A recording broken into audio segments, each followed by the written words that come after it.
रिदा, हाँ वो जो पार्सल तुम लेकर आई थी वो किसने दिया था? शायद कोई कोरियर वाला था।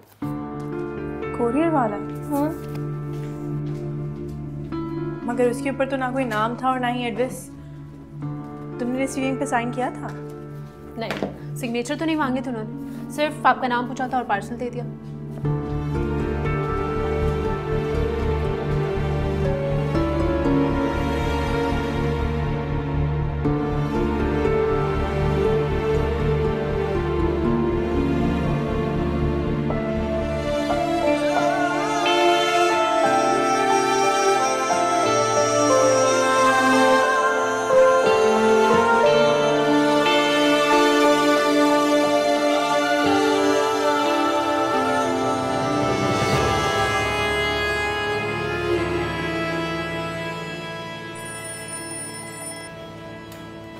जी सर, मिस्टर हारून आ गए हैं। भेजे उन्हें अंदर।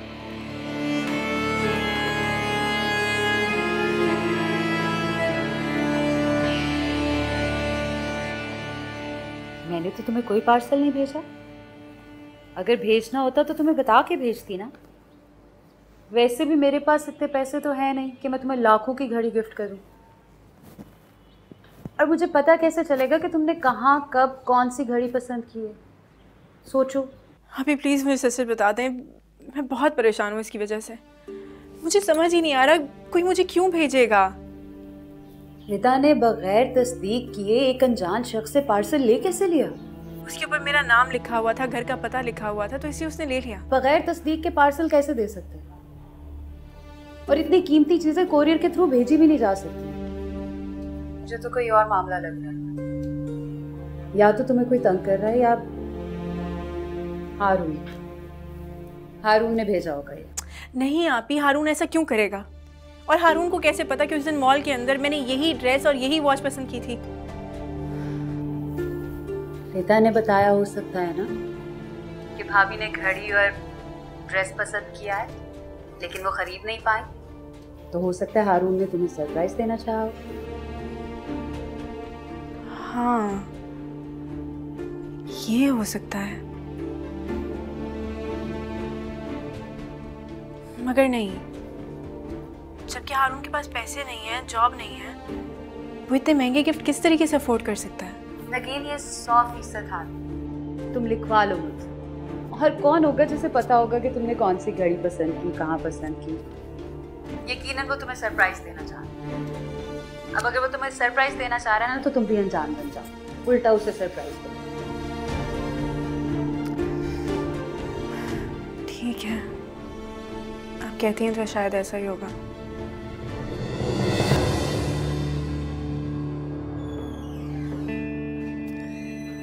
हारून मलिक साहब, आइए आइए।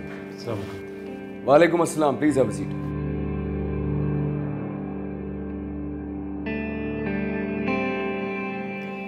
आपकी सीवी देखी मैंने, काफी एक्सपीरियंस है आपको मीडिया की फील्ड में। जी सर। एक्चुअली हमारे चैनल को लॉन्च हुए 1 महीना हो गया।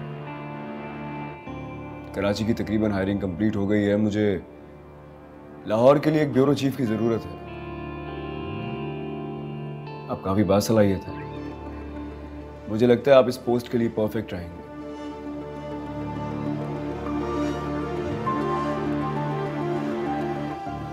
आपको क्या लगता है? सर, जैसे आपको बेहतर लगता है सर। तो बस ठीक है, आप इस वीक से हमें ज्वाइन कर लो, या अगर पॉसिबल है तो कल से ही ज्वाइन कर लीजिए। कल से सर? ठीक है सर, बिल्कुल ठीक है। मैं एचआर डिपार्टमेंट से क्या कर आपका सैलरी पैकेज और आपको लेटर इशू करवा देता हूँ। Welcome to the company mister Haroon Malik.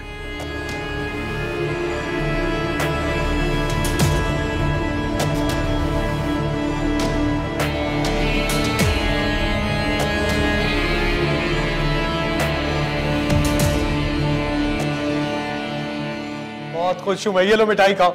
नौकरी मिल गई है मुझे यार। अरे नौकरी मिल गई? हाँ अम्मी, मुझे नौकरी मिल गई है। ये ले मिठाई खाए। हटो, इतनी खुशी की खबर बजाय इसके कि तुम माँ के पास पहले आ गए खुशी की खबर सुनाओ बीवी के पास पहुंच गए। अरे नहीं अम्मी, आपको ही ढूंढने यहाँ पर आया था, आप तीन ही तो इसलिए मिठाई लेके। अरे रिदा रिदा रिदा, ये लो मिठाई खाओ खाओ खाओ खाओ, नौकरी मिल गई है मुझे। भाई मैं बहुत खुश हुई है, बताएं कहाँ जॉब लगी है, कितनी सैलरी आपकी? क्या मतलब, अब तुम यहीं खड़े खड़े मुझसे सारे सवाल करोगी? एक कप चाय तो पिला दो पहले। मैं भी लाती हूँ। हाँ, और आप जनाब, आप मुझसे कोई सवाल जवाब नहीं करेंगी जैसे आमतौर पे बीवियां पूछती हैं, इन्वेस्टिगेट करती हैं, कहाँ नौकरी मिली, कैसी नौकरी है, सैलरी क्या है। मैं इतनी खुश हूँ कि मुझे याद ही नहीं रहा। बताएं कहाँ नौकरी मिली है? तो एक बहुत बड़े न्यूज चैनल में as a bureau chief job मिली है मुझे। और आप लोगों को पता है मेरा सैलरी पैकेज क्या है? 2 लाख रुपए। 2 लाख रुपए? या अल्लाह, हाँ, अल्लाह माशाल्लाह।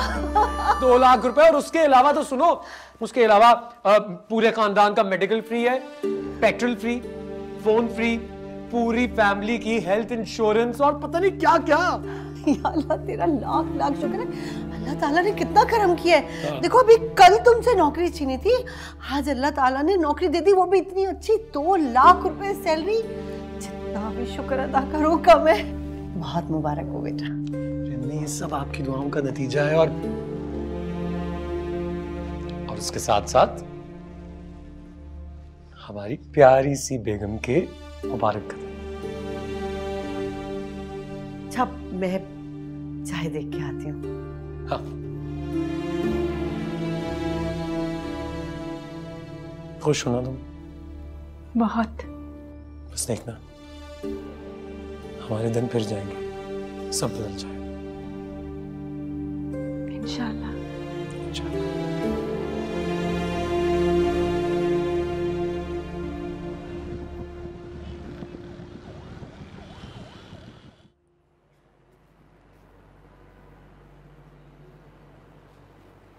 क्या बात है भाई?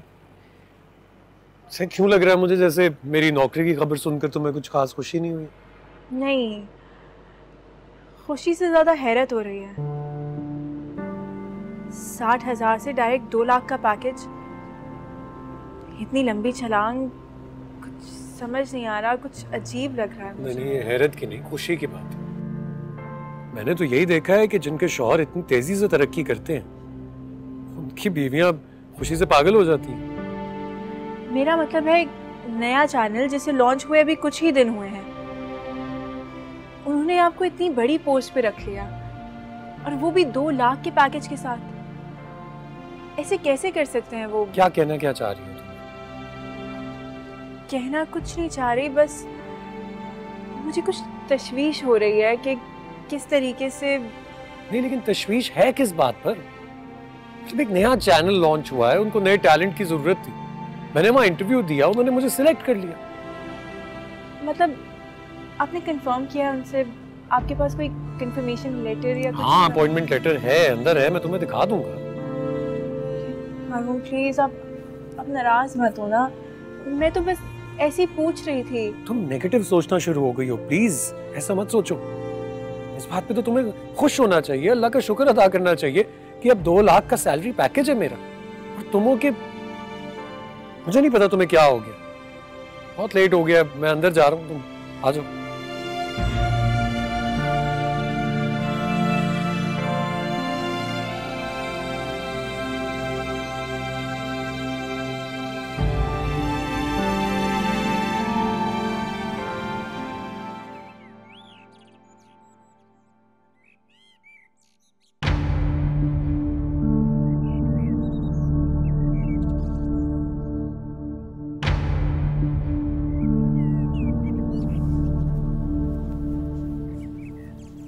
हारून, ये लीजिए आपकी गर्मा गर्म चाय, जल्दी से पी लें, इससे पहले ठंडी हो जाए।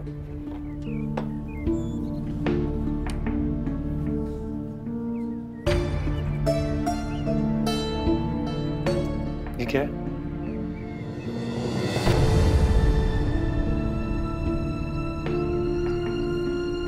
हारून ये समझ के आया, तुमने मेरी बर्थडे का सरप्राइज गिफ्ट लिया ना ये, क्योंकि तुम्हें पता है मुझे घड़ियां पसंद है ना? मैंने? हाँ, तुमने अपने को प्लीज नहीं करो ऐसे, तुम्हारा सारा सरप्राइज खराब हो गया। लेकिन रिदा ने, उस बेवकूफ ने मुझे पहले ही बता दिया था कि तुम मॉल गई थी तो तुम जाकर वहां महंगी महंगी घड़ियां देख रही थी और तुमने कहा था कि तुम मेरे लिए गिफ्ट लेना चाहती हो। यार तुम्हें पता है, मैंने खुद सोचा हुआ था कि अपनी पहली सैलरी से मैं इसी ब्रांड की घड़ी खरीदूंगा, मेरा फेवरेट है। लेकिन अब एहसास हो रहा है कि मुझे अपने बारे में नहीं तुम्हारे बारे में सोचना चाहिए था। इसलिए अब मैं अपनी पहली सैलरी से अपनी प्यारी सी खूबसूरत सी बीवी के हाथों में एक गोल्ड का ब्रेसलेट पहनाऊंगा जो उसके हाथ पे अच्छा लगेगा। यार देखो तो सही, पहन के तो मैंने तुम्हें दिखाई नहीं, मैं भी कितना बेवकूफ हूं ना, बातों में लग गया। कैसी लग रही है? हारून अच्छी लग रही है ना? देर हो गई, बहुत देर हो गई है यार, मुझे ऑफिस जाना, आज ऑफिस का पहला दिन है, मैं लेट नहीं होना चाहता। Thank you so much for the gift. सुनो, मैं शाम को तुम्हें कॉल करूंगा। Okay okay bye.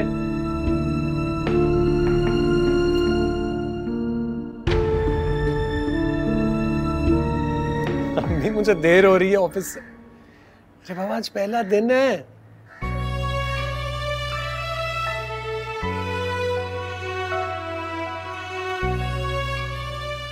पहला दिन है ना ऑफिस में, इसलिए तुम्हारा सदका उतार रही थी। पागल, नजर लग जाती है। अच्छा, अब रास्ते में कोई भी तुम्हें फकीर मिले या कोई गरीब मिले ना, बस सीधे हाथ से बिस्मिल्लाह करके उसे दे देना। ठीक, मैं जाऊं? जा मेरा बच्चा। आप भी ना, बस खुदा हाफिज़, दुआ कीजिएगा। हाँ मेरा बच्चा, खैर से जाओ, खैर से आओ। अल्लाह की अमान में, अल्लाह कामयाब करे। हारून के अलावा कौन हो सकता है जो तुम्हें शक है किसी पे? आप ही किस पर शक होगा? मैं तो शहर में किसी को जानती तक नहीं। मेरे साथ कोई ऐसा मजाक क्यों करेगा? लेकिन हाँ, अगर हारून ने ऐसा कुछ किया तो उसे मुझे बताना चाहिए। आप सोच नहीं सकती कि मैं इस सब से कितनी परेशान हूँ। अच्छा, ऐसी खुशी के मौके पे ना परेशान नहीं होती। अल्लाह ताला ने हारून को इतनी अच्छी जॉब दी है, तुम्हें खुश होना चाहिए।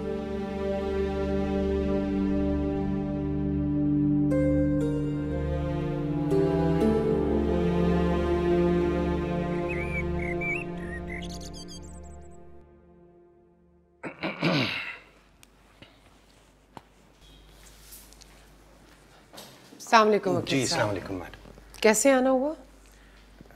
तशरीफ रखिए। थैंक यू जी। वो दरअसल कुछ प्रॉपर्टी और बिजनेस के बारे में आपसे डिस्कस करना था। अच्छा हुआ आप आ गए।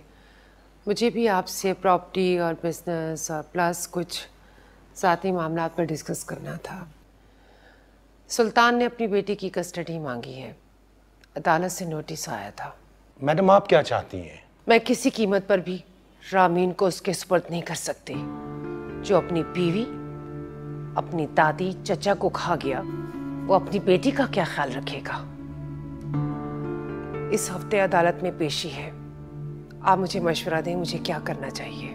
देखिए, आप किसी फैमिली लॉयर से रुजू करें। I am sure he can help you out.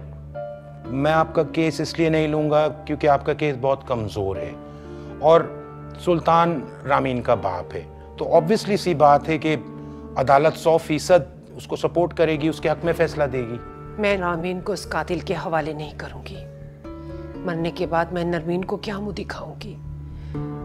वो मेरी बेटी की आखिरी निशानी है, उस पे सिर्फ और सिर्फ मेरा हक है और ये हक मैं किसी को छीनने नहीं दूंगी। मैं आपको एक मशवरा दे सकता हूँ। जी बोलिए। आप अगर रामीन को लेके कनाडा चली जाएं कुछ अरसे के लिए अपनी बहन के पास।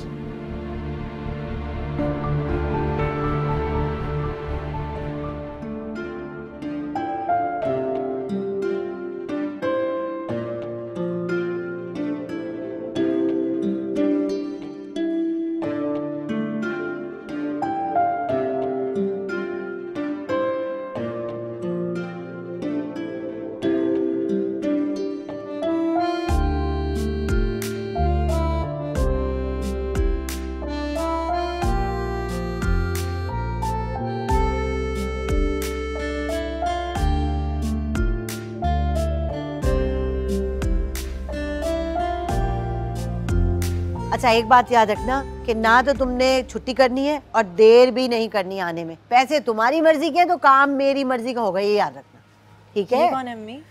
हाँ तुम आ गई, मैं अभी तुम्हें ही बुलाने जा रही थी। ये नसरीन है, इसको मैंने काम के लिए रखा है। बराबर में बेग साहब है ना, उनके घर पे काम करती है तो मैंने इसको ज़्यादा पैसों पे 24 घंटे के लिए रख लिया है। ये सारे घर की सफाई भी करेगी और किचन के सारे कामों में तुम्हारा हाथ बटाएगी। लेकिन अम्मी इसकी क्या ज़रूरत है, मैं कर तो लेती हूँ काम। अरे भाई क्यों ज़रूरत नहीं है, 4 साल से तुम और रिदा कर रही हो ना मिलके घर के काम। अब जब हारून की अच्छी नौकरी लगी है तो मैंने सोचा तुम लोग भी आराम करो। अच्छा नसरीन जाओ तुम और सुबह टाइम पे आ जाना, देर ना करना, ठीक है? चलो शाबाश। चलो भाई, अल्लाह ताला ने देखो हमारे कैसे दिन फेरे हैं माशाल्लाह। मैं तो कहती हूँ अब जाहिर है अफसर बन गया है बड़ा, तो तुम दोनों भी आराम से जिंदगी गुजारो, ये ट्यूशन वूशन पढ़ाना बंद करो। करती हूँ किसी मैरिज ब्यूरो से बात, रिदा के लिए कोई हम पल्ला रिश्ता होना चाहिए। जाहिर है हारून बड़ा ऑफिसर लग गया है तो रिश्ता भी फिर हम अपनी हैसियत से ही देखेंगे।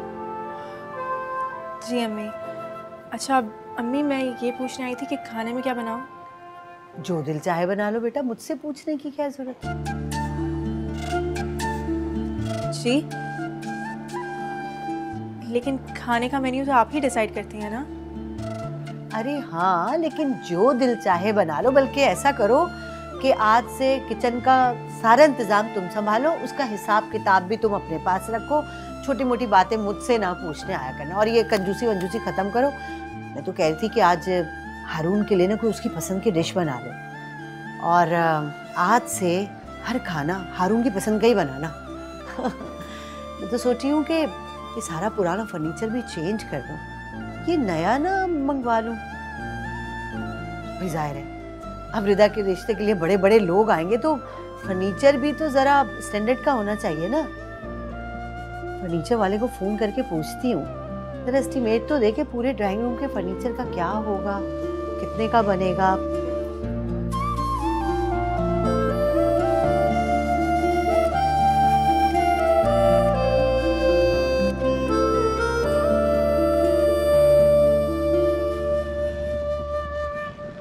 बड़ी हैरत हो रही है मुझे आज अम्मी की बातें सुनकर। पता है 4 सालों में पहली बार उन्होंने मुझे बेटा कहकर बुलाया, और तो और जिस घर में उनके हुक्म के खिलाफ एक पत्ता तक नहीं हिलता, उन्होंने मुझे कहा कि आज से इसका निज़ाम मैं चलाऊंगी और खाने में क्या पकेगा ये भी मैं ही डिसाइड करूंगी। आप जानती हैं आज उन्होंने हारून को फ़ोन किया और कहा कि आज अपनी बहन और बीवी को बाहर आउटिंग पे ले जाओ। सब पैसे का कमाल है, हालात बदलते हैं ना तो इंसान के रवैये भी बदलने लगते हैं। राशिद और उसकी माँ का रवैया याद नहीं है तुम्हें? कैसे जहर उगलती थी उनकी जुबान में। अब हालात बेहतर होने लगे हैं तो हारून की अम्मी के रवैये भी तुमसे बेहतर होने लगे। तुम्हें तो खुश होना चाहिए। आप ये खुशी से ज़्यादा हैरानगी हो रही है मुझे, आदी नहीं हो ना उनके इस रवैये की। तो हो जाओ ना, अल्लाह का शुक्र अदा करो जिसने तुम्हारे दिन फेर दिए। आप ही, मैंने कभी इन चीज़ों की ख्वाहिश की ही नहीं। हाँ हारून को शौक था, अल्लाह ने उनकी सुन ली। मुझे लगता है ज़रूरत से ज़्यादा दौलत इंसान को अंधा कर देती है। तुम परेशान नहीं हो, अल्लाह सब बेहतर करेगा।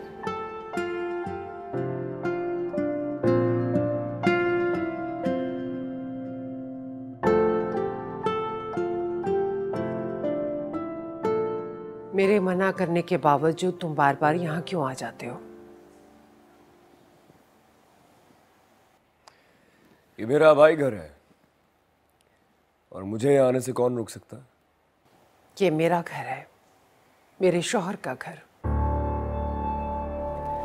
ये हवेली मेरे आबा और अजदाद की निशानी है।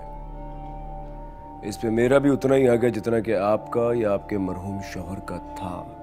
तुम्हें इस जायदाद में से तुम्हारा हिस्सा मिल गया है।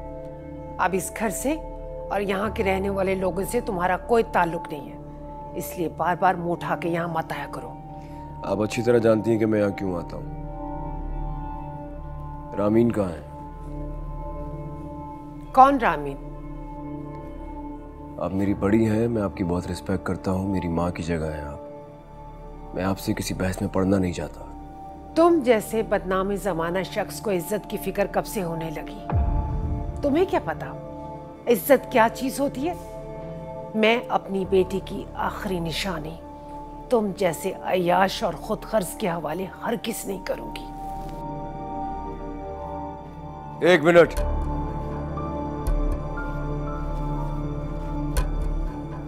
आपके बाद रामीन का क्या होगा? कभी आपने ये सोचा है?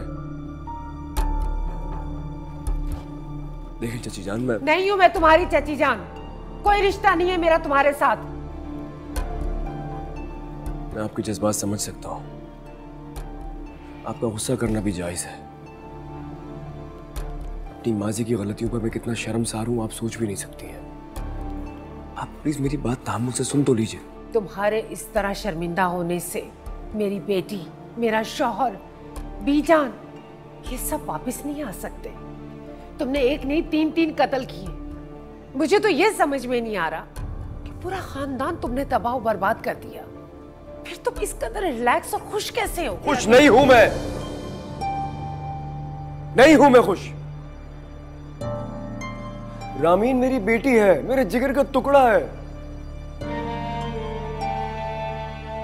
मैं अपना सारा बिजनेस, सारी फैक्ट्रीज रामीन के नाम से चला रहा हूं। मेरी सारी जायदाद की वारिस है वो। चची जान, मैं बहुत प्यार करता हूं अपनी बेटी से। आप क्यों नहीं मिलने देती मुझे उससे? तुम्हारे इस तरह चिल्लाने और गिड़गिड़ाने से मुझे कोई फर्क नहीं पड़ता। मैं नरमीन नहीं हूं जो तुम्हारी हर गलती को माफ कर दे। मेरा बस चले ना तो बंदूक की सारी गोलियां तुम्हारे सीने में उतार दूं, लेकिन मैं ऐसा हरगिज़ नहीं करूंगी, नहीं करूंगी मैं ऐसा। मैंने सिर्फ रामीन की वजह से खुद को जिंदा रखा है, वरना मेरे पास जिंदा रहने के लिए बचा ही क्या है। खुदा की कसम, मुझे रामीन की फिक्र ना होती ना तो तुम्हारा काम मैं तमाम कर चुकी होती। तुम जैसे घटिया शख्स को जीने का कोई हक नहीं है। आइंदा तुम अपनी मनहूस सूरत लेके यहाँ मत आना, वरना मेरे पालतू कुत्ते तुम्हारा हशर नशर कर देंगे। बस